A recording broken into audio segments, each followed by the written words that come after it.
جبکہ ان ہتھیاروں کی دیکھ بھال بھی ایک ایسی غیر ملکی موجودگی کے ذریعے ہو رہی تھی جو ایرانیوں کو قبضے جیسی محسوس ہوتی تھی۔ اور ایران کے ساتھ امریکہ کے اسٹریٹجک تعلقات کا ایک اور پہلو بھی تھا جس کے اثرات مستقبل میں بہت دور تک پہنچنے والے تھے، وہ تھی جوہری ٹیکنالوجی۔ ایران کا جوہری پروگرام اسلامی جمہوریہ کے قیام کے بعد شروع نہیں ہوا تھا، یہ پروگرام امریکہ کے ساتھ شروع ہوا تھا۔ 1950 کی دہائی کے اواخر میں امریکی صدر آئزن ہاور کے ایٹمز فار پیس پروگرام کے تحت امریکہ نے ایران کو جوہری صلاحیتیں پیدا کرنے میں مدد دینا شروع کی۔ 1967 میں امریکہ نے ایران کو 5 میگا واٹ صلاحیت کا ایک ریسرچ جوہری ری ایکٹر فراہم کیا جو 1970 کی دہائی میں بھی کام کرتا رہا۔ شاہ ایران نے جوہری توانائی کا ایک انتہائی بلند پرواز پروگرام شروع کیا جس کا ہدف 20 برس کے اندر جوہری بجلی گھروں سے تقریباً 23,000 میگا واٹ بجلی پیدا کرنا تھا۔ شاہ کی حکومت نے درجنوں ایرانی طلبہ کے میساچوسٹس انسٹیٹیوٹ آف ٹیکنالوجی یعنی MIT میں تعلیم حاصل کرنے کے اخراجات برداشت کیے، جہاں انہوں نے جوہری انجینئرنگ کی تعلیم حاصل کی۔ یہ طلبہ تربیت یافتہ جوہری سائنسدانوں اور ٹیکنیکل ایکسپرٹس کی حیثیت سے ایران واپس آئے۔ پروگرام پر نظر رکھنے والے تجزیہ کاروں کے مطابق بعد میں ایران کے جوہری پروگرام کو چلانے والے بیشتر افراد نے امریکی سرزمین پر MIT میں امریکی اساتذہ سے امریکی علمی اور ٹیکنیکل معلومات کے ذریعے تربیت حاصل کی تھی۔ 1970 کی دہائی میں امریکی حکام کو خدشہ لاحق ہونے لگا کہ علم اور ٹیکنالوجی کی یہ ٹرانسفر شاید ایک غلطی ثابت ہو سکتی ہے اور شاہ مستقبل میں جوہری ہتھیار بنانے کی کوشش کر سکتا ہے۔ ایران کی جوہری صلاحیتوں کو محدود کرنے کے لیے مذاکرات شروع کیے گئے، لیکن شاہ ایران نے اس کی سخت مزاحمت کی۔ انہوں نے امریکی حکام سے کہا کہ جب تک یہ واضح نہیں ہو جاتا کہ ایران کے ساتھ دوسرے درجے کے ملک جیسا سلوک نہیں کیا جا رہا، وہ جوہری ٹیکنالوجی کے لیے متبادل فراہم کنندگان کی تلاش کریں گے، اور اس نے ایسا ہی کیا۔ ایران نے فرانس اور مغربی جرمنی سے جوہری بجلی گھر خریدے۔ امریکہ کی جانب سے فراہم کیا گیا ریسرچ ری ایکٹر بھی بدستور کام کرتا رہا۔ بیج بو دیے جا چکے تھے۔ 1970 کی دہائی کے اواخر تک شاہ کی قائم کردہ اقتدار کی پوری عمارت بکھرنے لگی تھی۔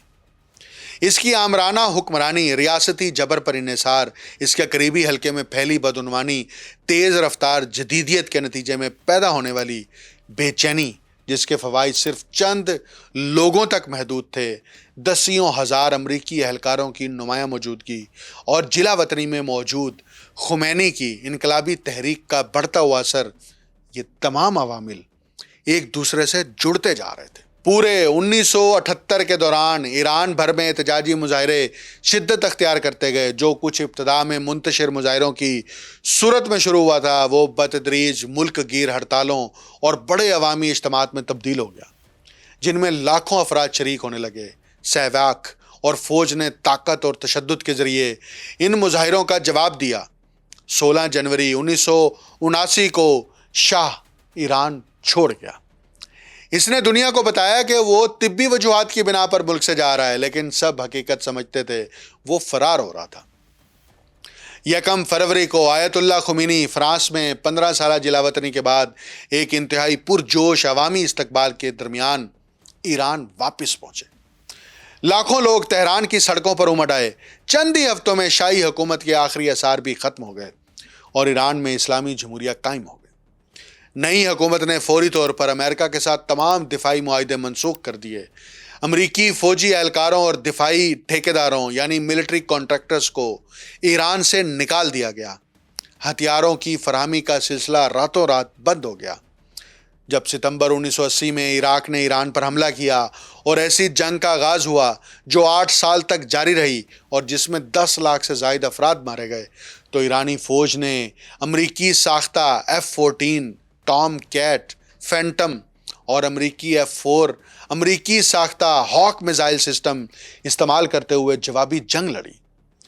انجینئرنگ کی غیر معمولی صلاحیت، ناکارہ طیاروں سے قابل استعمال پرزے نکال کر دوسرے طیاروں میں استعمال کرنے اور یہ بات بھی تسلیم کرنا ہوگی کہ بلیک مارکیٹ کے ذرائع سے ضروری پرزے حاصل کرنے کے لیے کی جانے والی جرات مندانہ خفیہ کارروائیوں کے مکسچر کے ذریعے ایران نے اپنے امریکی ساختہ فوجی ساز و سامان کو برسوں تک اور بعض صورتوں میں کئی دہائیوں تک فعال رکھنے میں کامیابی حاصل کی۔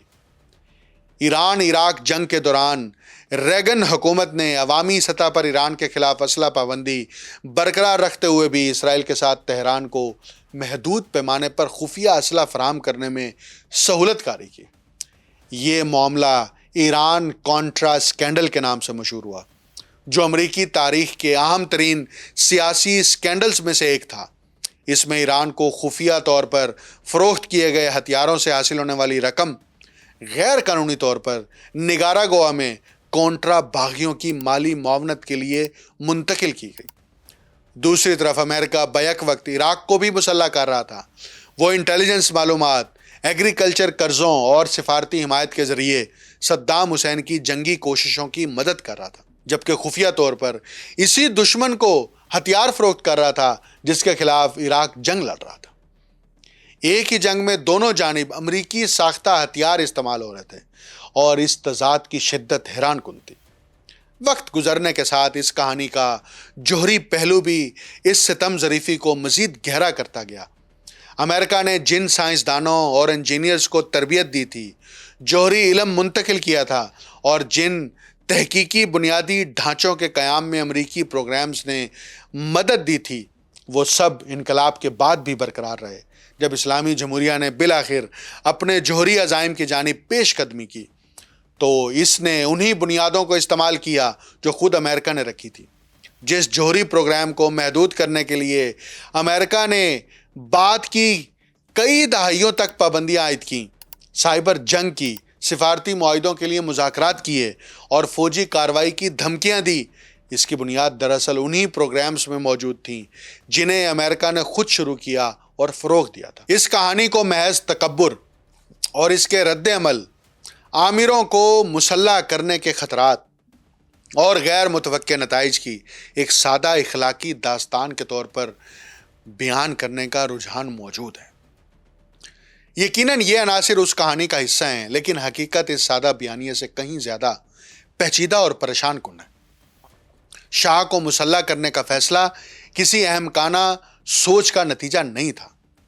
نکسن اور کسنجر امریکی تاریخ کے انتہائی زیرک اور اسٹریٹجک سوچ رکھنے والے لیڈرز میں شمار ہوتے تھے۔ وہ طاقت کو سمجھتے تھے، اثر و رسوخ کو سمجھتے تھے اور سرد جنگ کے عالمی شطرنج کے کھیل کو غیر معمولی وضاحت کے ساتھ دیکھتے تھے۔ مسئلہ یہ نہیں تھا کہ انہوں نے اسٹریٹجک انداز میں سوچنے میں ناکامی دکھائی، مسئلہ یہ تھا کہ ان کی اسٹریٹجی چند ایسے مفروضوں پر قائم تھی جو بالآخر تباہ کن حد تک غلط ثابت ہو۔ افغانستان میں مجاہدین کو مسلح کرنے سے لے کر عراق میں صدام حسین کی حمایت تک، لیبیا میں باغیوں کی پشت پناہی سے لے کر سعودی عرب کو ہتھیار فروخت کرنے تک، بنیادی طریقہ کار تقریباً ایک ہی رہا۔ پہلے اسٹریٹجک مفادات کے تحت فیصلہ کیا جاتا ہے، پھر ہتھیار فراہم کیے جاتے ہیں، ایک اتحادی کو طاقتور بنایا جاتا ہے اور پھر حالات بدل جاتے ہیں، اتحاد اور منصوبات تبدیل ہو جاتے ہیں۔ اگر 20ویں صدی میں مشرق وسطیٰ کے حوالے سے امریکی خارجہ پالیسی کی مکمل ستم ظریفی اور المیے کو ایک ہی منظر میں سمیٹنا ہو تو شاید اس سے بہتر کوئی تصویر نہیں ہو سکتی۔ مجھے ڈاکٹر اکمل سومرو کو اجازت دیجیے۔ اللہ حافظ۔